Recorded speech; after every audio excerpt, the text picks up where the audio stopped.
This is your 4-minute warning. Hello, welcome to the podcast. I'm Andrew. I'm Carl. Let's see how this goes, shall we? Okay, so we are the others. The big debate. Yes. Which is the best Alien film in the franchise? Oh, are we I'll including just put that out. like Alien 4 as well? We have to include Alien 4. 6? I think AVP we should... No, because obviously you got Alien, Aliens, Yep. Alien 3, Yeah.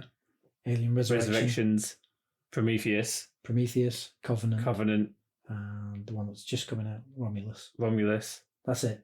not There's no AVP. Okay. No. I think we can all agree AVP was a bad idea. Just because it works in comic format doesn't mean it's going to cross over into the film. And I think Alien as a franchise really didn't need Predator. They're two different things. Alien's a very serious thing. Predator's always been a little bit more just action.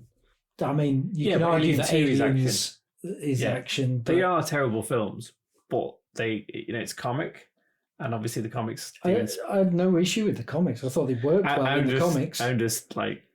I think it was a graphic novel. I don't really enjoy the AVP films. I think I've seen them once. I just remember there being like an Aztec pyramid underneath the ice. Yeah, and loads of shaky camera work. Just bad direction. I think it was a set for the time, really. Scripted. It was just bad. It was just like, it was just bad.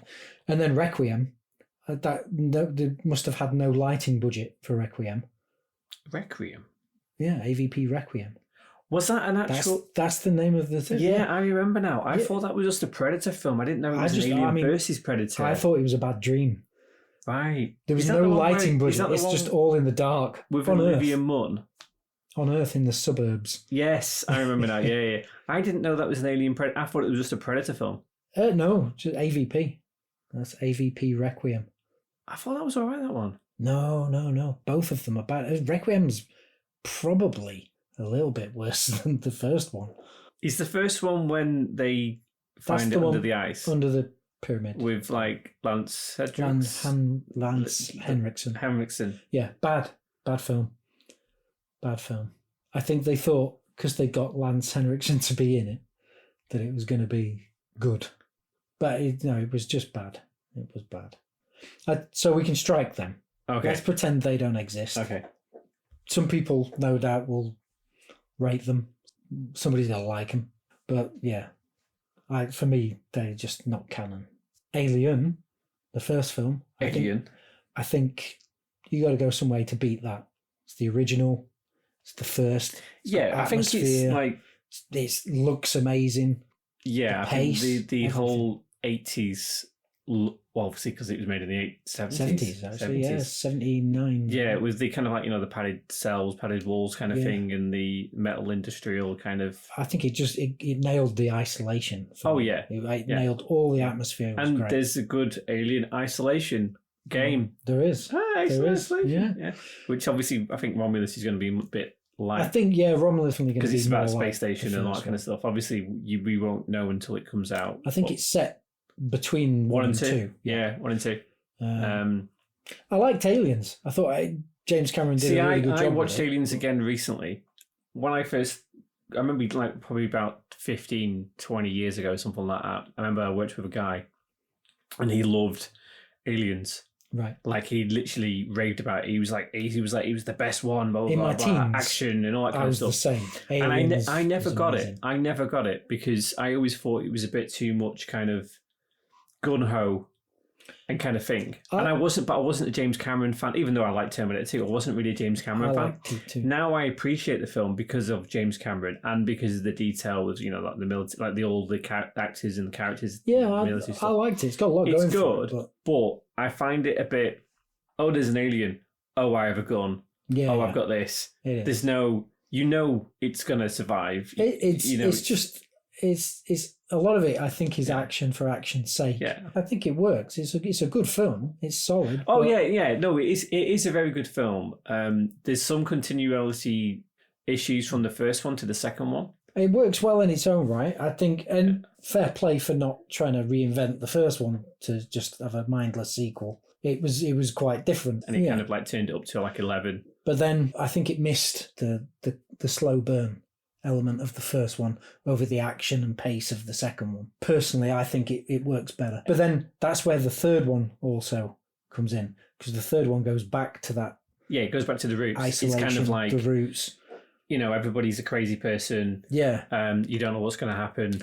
But I also like that you got Yorkshire person in space. That's always a plus for anything. There's a lot of like really big actors in that one. It manages to be it's like David Fincher's debut film, but it's already complete David Fincher. It manages to be gritty and punk. Every time I watch it, I'm always kind of like, oh, which version am I going to watch this week? Yeah, same. You know, is it the one with the cow? Is it the one with the dog? Yeah. And yeah, it's very kind of like, because I watched that one again recently, you forget certain scenes and you forget how kind of like desolate it was. I think he's really well acted as well. I just like the whole concept of it. Just visually, it's amazing to look at. Just the browns and the the colour palette. It's amazing, like and it's very bleak.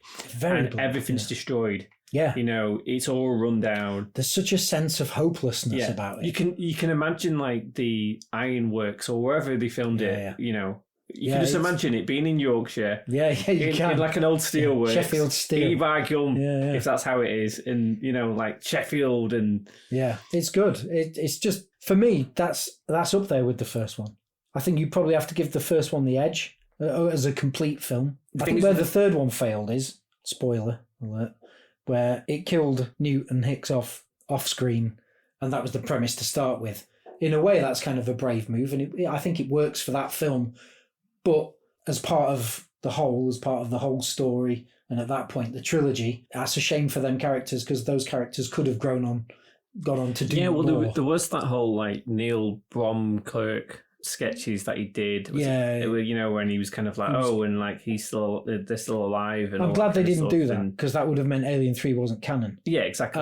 No, and I know David Fincher's not. I don't know if he's disassociated himself from it, but he doesn't really talk about it much because he had such a crap time making it. Yeah.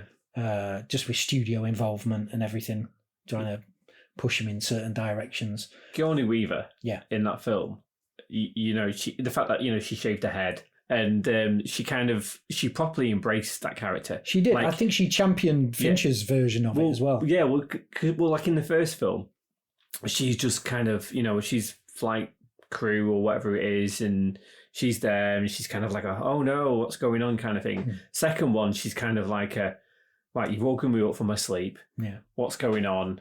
All the company, it's, the bastards, they're trying to do it again. You don't know what you're doing. You're being crazy. Third film, I don't give a shit. Yeah, because that's again comes back to that, the hopelessness. Yeah, exactly. For her, for Charles Dancer's because she's lost everything, everyone she ever knew. She's gone. Yeah, she's lost her daughter. She's lost Newt as well, her second daughter, kind of thing. Yeah. In this one, it's kind of like that's it. That's what I mean. Is like in one way, losing Newt and Hicks is it's a shame for their story arc. But for Ripley's story arc, I think that added to that sense of hopelessness, that the two people that escaped with her, and even picking Bishop out of the garbage and he's pile, like, he begs her to kill him. Yeah, and he's basically finished. But that thing that the thing is as well, it kind of like adds to that kind of universe, the hopelessness, where no one's safe, not even the lead character. Yeah, and I thought he was brave. Oh, God, to end the character there. So that leads us on to then Resurrection. Like, I love the idea of Resurrection. I love the idea that they brought it back, because obviously it's a Joss Whedon film, so you've got it's Firefly and all that kind of stuff with the characters. That's the one thing I didn't like about it, was the script, which doesn't help when you're trying to enjoy a film if you don't like the script. But like it just tried to be a bit too goofy. Oh yeah, like Joss Whedon does. Tried in to be a like a '90s stuff. Like goofy kind of like it didn't really crew fit and all with that the kind entire of stuff. Alien universe for me. Yeah, there was like a lot of extra characters, but like there's the scientist guy in there who was in Lord of the Rings. Remember the yeah, he's in Exorcist. He's in lots of he always plays Brad Dourif. I don't know his name. I think his name's Brad Dourif. He always plays weird characters. He was in Lord of the Rings. Yeah, he was Grima Wormtongue. That's it, Wormtongue. That's it, yeah. And it's the same, in my head, it's the same character. But he's a scientist. It's the same guy in Exorcist as well, yeah. And he just plays he plays really creepy characters. Yeah. Because I remember one bit where there's the alien looking at him and he does the kind of like the jaw thing and he tries to kiss it through the glass or whatever it does. I liked those bits. Resurrection worked best when it went dark. Yeah. When it went dark, that was perfect for that universe. Because you could see Ripley as well. You could see she was not her. What do you think of the underwater aliens? I suppose at the time that was quite good special effects. When I watched it when I was a lot younger, it was like cool. Yeah. Same. When I watch it now, I'm kind of like, what the fuck's that? yeah. There's a little bit, yeah. But that goes back to, that's one of the other things that hasn't aged well about Alien 3, is some of the effects are a bit shonky. And I'm not talking about the unfinished effects that are in the director's cut. I mean, just the general effects. Yeah, there's the bit when he's running down the corridor to when they're trying to go down to the lead bit. I think there's that's a bit dodgy. Yeah, when I watched it the other day, some of those bits bits look a bit cartoony. I think, that's the thing with Alien 1, because with Alien 1, it was very practical. Very practical. There was a suit, I think, or something like that. Aliens 2 didn't see anything. Quite practical as well. Because of how scary it was, and it was very, very dark. There's an amazing scene in Alien 2 where all they're doing is they're watching the guns count down. Yeah, that's a great scene. The turrets, so you're watching things, and you hear, but you don't see it. Yeah. And in your mind... And that's one of the more effective scenes. Exactly. Like, the less is more. But probably because Cameron knew it couldn't really be filmed them, decimating a lot of aliens because it would cost so much money. Yeah. But by them not showing it, it made you think, oh, actually, you can imagine that kind of thing. And that's the thing. A lot of the things with anything that's you're trying to build tension, suspense, and I think is the less you show, the better. Yeah. Because your imagination's going to fill in the blanks, and whatever you can imagine is probably scarier than what they can build in the first place, in most cases. Yeah. And mostly British made as well. This week's episode is sponsored by My Better Cat. Get a better cat at mybettercat.com. Meow. Yeah. And then, so after 4, skip the AVP films, because I don't really want to talk about them. Yeah, exactly. And then go on to Prometheus. Apart from the scientists being complete idiots, it's kind of like, oh, that looks pretty, let me touch it. Yeah, the scientists and like xenobiologists or whatever they are. Why was the rock guy so angry? Why was the rock guy was so angry? The rock guy? The guy who studies rocks. Oh, yeah. It was just all the time. Yeah. Like, this is a multi-billion-dollar mission. You telling me that's the best rock guy? Yeah. Why was he so angry at everything? I'm not here to make friends. Is he the guy with the beard? Yeah. Why was he so... What? I'm not here to make friends. Oh, no. But, you don't have to be an arsehole to everyone, do you? Yeah. In the same breath. And then you're right. The biologist, this looks like a pretty snake. Yeah. I'll just hello, touch look, let me pet you. As if it's like his grandma's cat. Yeah. It's like, no, you're on an alien world. Have you never watched Alien? Yeah. So those two things, I think they were a bit shonky. Yeah, apart from that, obviously, like... There's an occasional plot hole, I think. Yeah. As well. Like Charlize Theron. Oh, Charlize Theron, yeah. Didn't really have much to do. No, a bit wasted. Yeah. And the fact that they chose to age Wayland up. One of the bits was like, why was he kept a secret? It didn't seem... That was kind of pointless. But apparently they were going to get Max von Sydow to play his character. Right. But they ended up going... just aging Guy Pearce up. Guy Pearce was good. I like Guy Pearce. I think there was a lot of viral marketing kind of stuff they did. There was a whole website. There was a whole thing that he did where it's kind of like where he talked about his company and it explained what he was doing and all the other stuff that he's done, which was separate from the film. Which was really I like that. marketing. I like that idea. If you're into like and it was the first time you actually had an everything. alien film for nearly 20 years, whatever it was. Yeah. I was really excited. Visually, it's an amazing film. It's absolutely stunning to look at. It was strange because it was Prometheus, not Alien Prometheus or anything like that. I liked it though, and I think generally speaking, at the time there was a bit of a backlash against it. I think looking back in hindsight, people are a little bit kinder to it now. I liked it when it came out. I liked what I liked. There was that. Like the scene that always kind of like stands out to me is the scene where the C-section. Well, yeah, where obviously she gets impregnated by it because of the android. Yeah. and then she does that, and then she wakes up, and then she goes to the machine, and then she gets it cut out of her, and then it becomes this little octopus creature, and then that was horrifying. Yeah, it was. First time I watched it, I was like, what am I watching? Yeah, and it was very graphic, and it was obviously because of the technology of the time. Yeah, they could be graphic, which if you compare that to the chest bursting scene, original. I actually watched a clip of that from Spaceballs. It's kind of the Spaceballs when like Ralph and not Ralph or Lone Star or whoever it is, cafe and it's like, hello my darling, hello my lady, and you watch it in the film and it's like, wow, it actually is like that. Yeah, but obviously when they originally filmed that, no one knew. Well, the rest of the actors and so on, they didn't know what was actually going to be happening. No, it was just Tom Skerritt and John Hurt. Yeah. So the way they obviously filmed it, and a lot of the shock and the awe is kind of like, well, that's actually real, which is kind of fucked up. Yeah, but it's good that they've got that in the Prometheus. That they had a scene like that as well. Yes. That was just as shocking. You've obviously got that. Then you've got the couple of other scenes, where it's the ships rolling down the hill. Yeah, it was amazing. Like, everything in it visually looked amazing. Like it expected to. It was, but there's just a few. It was the whole, like the ship and so on was all nice and clean. But it was a science vessel that he'd purpose-built. There was a lot of other actors in that film as well. Yeah, on Idris Elba. Idris Elba's on the ship. Yeah, Didn't really have much to do. Was his wife on the planet or something like that? No, Idris Elba, he ended up... Was he in Covenant? No, he made out with Charlize Theron's character. Oh, yeah. And but she was kind of a bit superfluous. I'm not entirely sure. There was a few plot. Yeah, I don't really understand why she was in that film. But I liked that film. Was she the daughter? She was, yeah. Yeah, she was the daughter, and she hated David. Daughter. Yeah, because there was some. Did the crew all thought she might, because she was such a hard nosed bitch. They all thought she might be a robot. Yeah. So, and I think that's how Idris Elba ended up sleeping with her, because he called her on it, and she was like, "Well, I'll show you." Basically, I'm pretty sure. Yes. Yeah, something like that.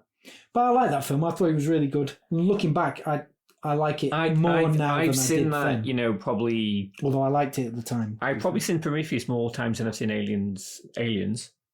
Yeah, I don't know. When I was a little bit older than you, when I was a teenager, I watched Aliens. Well, you are like 62 now. I'm like 175 now. So I like Prometheus. I like the clean look of it all. Yeah, and that follows on in Covenant.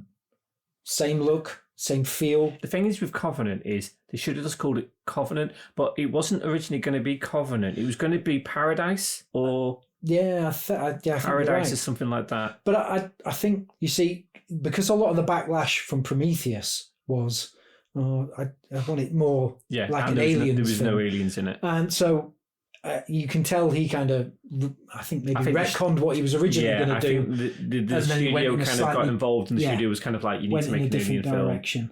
And actually, I think the bits that work in Covenant for me are the other bits, not the old school alien bits. It's like, they did it well enough, I suppose. The beginning's really, really good. I wanted more of the Shaw and David's story. Again, it's a shame that what happened with the Shaw character. Yeah, I was expecting it to go in a completely different direction. Yeah. And obviously end on LV 490 or whatever it was, and to link up to that. I did kind of link up, but you kind of missed some of the story. They went to that...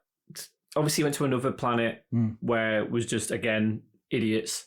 Yeah. The scene when it comes out of its spine. Yeah, that's great. That was another great scene. Again, just in the cinema, I remember seeing that. I think I probably saw it with you, and I was like, probably, what the fuck am I watching right now? This is gross.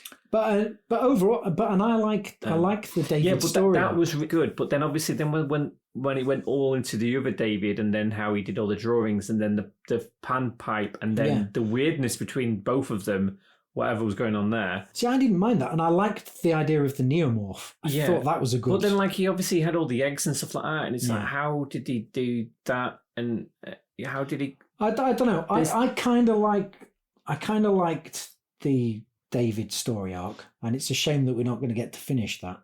Yeah. Hopefully we will. Well, that's the thing, because obviously at the end of the film, he goes onto the ship, and then there's all the embryos and so on, and then the alien embryos or whatever. It could end there, but I mean, it kind of has, really. Well, just because they wouldn't let it make the third film. We don't, because obviously that's still set before Alien. Yeah, yeah. and Alien Romulus is in the middle. Yeah. And we know that's set on a space station. Yeah. We know there's some kind of experiment on there, and it's an abandoned space station. It could be. So it could be on that. Left from off that. Yeah. I'd still like to see. Originally, the third part was going to be called Awakening, I think. Was it? Okay. I think so. I might be wrong. Yeah. I reckon if Disney never probably bought Fox, who knows what would have happened. But Fox probably would have, because obviously they were probably going, well, it never made any money. I think it was a case of diminishing returns. Yeah. Fair few people turned out to see Prometheus, but on the back of expectations on Prometheus and mediocre reviews for Covenant, I think Covenant didn't do as well as Prometheus. And then it was just a case of, is there any point in investing money in a third one? Yeah, it's a shame. It is a shame, but that happens to a lot of films like Dread and things like that. You just think... Yeah, well, hopefully Dread's going to have a TV series once The Boys is finished. So which are we voting for the best Alien film so far then? Okay, so for me, it's got to be... It's close, but just because of some of the imperfections and how it's aged, Alien 3 would have to come second for me to Alien. So I'm going to say Alien, and then Alien 3. I need to watch Alien again. Yeah. Alien 3 is definitely... I think that's probably the one that I've watched the most. Yeah. I think you're right. It's probably the one I've watched the most. So I think my favourite, just for watchability, is Alien 3. Yes, because of the characters. But, just I love it. Everything about it. It's the one I watch most. But is it better than Alien? Yeah. I don't know. I don't think it is. I think Alien's probably... Okay, so we're going for Alien. So you're going for Alien... I'm going for Alien. I'm going for Alien 3. Alien 3. Okay, cool. And then, the others... Well, we'll see after Romulus anyway. We'll see where that fits in. Yeah. Where are you hoping Romulus fits in? Where do you think it'll fit in? If it's anything like Isolation, the game, and from what the directors can obviously also done, like Evil Dead and so on like that, I'm hoping it's going to be in between. I don't know. I'm hoping. We'll see. I'm hoping it's going to be good. I've kind of not tried to pay too much attention to anything of it. Same. I've seen one. I've seen the first trailer that was released. I watched it probably 5 seconds of the newest one. Right. I've not seen anything other than that first trailer. Well, like the bit in the third trailer when like Ripley appears on screen. No, I've not seen any of that. No. So anyway, so we'll see what happens with Alien Romulus, and hopefully it'll be a good one. Yeah, hopefully. Yeah. So that was a big debate. Now we need to just quickly talk about the Robert Downey Jr. He's back. Yeah, I've read this. I'm not completely up on Marvel. I've probably seen at least half of the Marvel films, I think. You saw half of you think you saw Infinity War, but you never saw Endgame. Is that what it was? No. I think I saw both of those. You actually see both? I did see both of those. Yeah.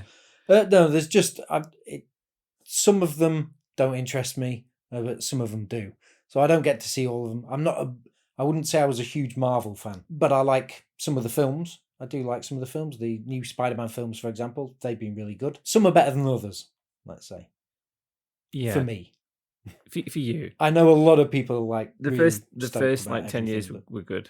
And then anything afterwards is kind of like, Yeah, they've been a bit like The Acolyte, which is a completely separate subject. So the big major news is that Robert Downey Jr. is back, not as Iron Man, as Doctor Doom, who's one of the main villains from the Fantastic Four franchise. Right, okay. Well, it makes sense that they're introducing Doctor Doom then. Yeah, well, there's a whole thing about it where he's actually possibly a variant of Tony. Oh, okay. So it's a variant of him, which obviously becomes evil, but with the way it's probably going to be, he's probably going to be a bit evil, and then he learns the errors of his ways. Dr. Doom's a very smart guy, and he's very much kind of the greater good and so on. Right. In the way that Thanos perhaps was. He thought he was doing what he was doing. In some ways, Thanos was right, and that's a completely different topic, which we need to do one sometime. Yeah, maybe. Yeah, so he's coming back. He's coming back with also the directors of Infinity War and Endgame. Right, okay. The Russo brothers. Yep. So they're coming back. A big payday. So what are people upset about then? Is it that Robert Downey Jr. is coming back? Or are they upset that Doctor Doom is going to be a character going forward? Oh, no. Doctor Doom is a big character. So obviously, Fantastic Four's coming out next year. And Galactus... who's casting that? Sorry? Who's been cast in those roles? Oh, The Mandalorian. Oh, right. Okay. Yeah. Because he's in everything. He may as well be. Yeah. Yeah. Mandalorian. There's a woman from Fast and the Furious films. Vanessa Kirby. I think so, yeah. She's also in Mission Impossible. We I really need think to it is record this Vanessa podcast when we actually have access to the internet as well. Yeah, it would be good. It would be a really good idea to Yeah. do, fact checking and so on. So yeah, she's in it. There's a guy, the cousin from The Bear, which you don't know what that is. Bear's a I have not watched that. brilliant series. He's in it. Great guy. He's going to be the Thing. Right. Okay. So Fantastic Four is going to be set in like a retro futuristic version of the 60s. Oh, right. Okay. Yeah, but there's going to be a interdimensional, There might be some multiversey, time. Yeah. timey-wimey. So he's going to be So in that it's Galactus. He's the main baddie in it. Okay. But then the main baddie, obviously, also in Fantastic Four, is Doctor Doom. Yeah. Weird name, really, Doctor Doom. Yeah, I mean it's a bit on the It's nose. in the name, isn't it? It is a bit on the nose, but yeah. Yeah. So I suppose the fact that Robert Downey Jr. is playing him, I guess it would make sense if he was a variant of Tony Stark. Yeah. So apparently there's a big long history of being a version of him. Right. Okay. I think there's a new comic coming out in September which kind of fills in the gaps. Right. Okay. But Robert Downey Jr. he's got range. He's Yeah, when you good think actor. about it, Iron Man. Well, his version of Iron Man isn't really a good guy. He's an arms dealer. He's always been on the side. It was only obviously when he got a bit spooked that he kind of learned the errors of his ways. Yeah. He was forever kind of creating weapons of mass destruction with all of the little things that he created over the years. I did like Iron Man. I thought that was a good. Oh, film. Iron Man was really, really good. Even Iron Man 3, which I really enjoyed that film. Better than Iron Man 2. See, I've seen all three. I remember the first one. I don't remember too much of The second one is where you've got the guy with the bird. Mickey I Rourke. need my bird. My bird. Yeah, Right. Mickey Rourke with Sam Rockwell, who's quite good in it. Yeah, I do remember Sam Rockwell now. Yeah. It's been quite a few years Yeah. since I've seen the Iron Man film. Yeah, well, it's good. The third one was where Ben Kingsley as the Mandarin. Well, yeah, supposedly. but he as the wasn't. But he Mandarin. was. Yeah. So Iron Man 3 was when Tony he was a bit spooked. He was kind of going through his stuff, lost his power, and obviously realized, with great power He was comes great having responsibilities panic attacks and and things, wasn't he? panic In the film, attacks that's and so right. on because of what happened in New York. Yeah, I think I remember quite liking Which is I liked it because it kind of it was a bit of growth to his character, and realized that he didn't really need the suit. He was a smart guy, which I think kind of helped him being able to mentor Peter Parker. Yeah, because that was because Peter was very much kind of had the same kind of story where it's kind of like, oh, what am I without my suit, without my abilities? And he was like, the suit isn't you. You are Spider-Man. So another piece of news: I've seen Deadpool. Oh, you saw and Deadpool? Wolverine. Yep. You've not seen? I've not seen it. Don't tell me any I spoilers. won't tell you any spoilers. It was good. I think if you like Deadpool 1 and 2, both of those films, and 3 is no different. It's just as funny. I like the situation of it. With is there a good because obviously, and I know I've seen with the trailers the bit with the TVA because obviously I watched Loki. Yeah. Loki was really good. I don't think you watched all of Loki, did you? I saw series 1. I didn't. Yeah, series 2 is better than series 1. Oh right, okay. It was quite a good ending for it. But obviously, the whole Loki stuff was leading up with Kang. Yeah, which they've scrapped now. All of that was lost on me. They've kind of side that because of the allegations or the criminal stuff which he's been involved in. Oh, okay. So they've written out his character because that's what the two Avengers films were supposed to be, like the Emperor of Kang and. Oh right, yeah.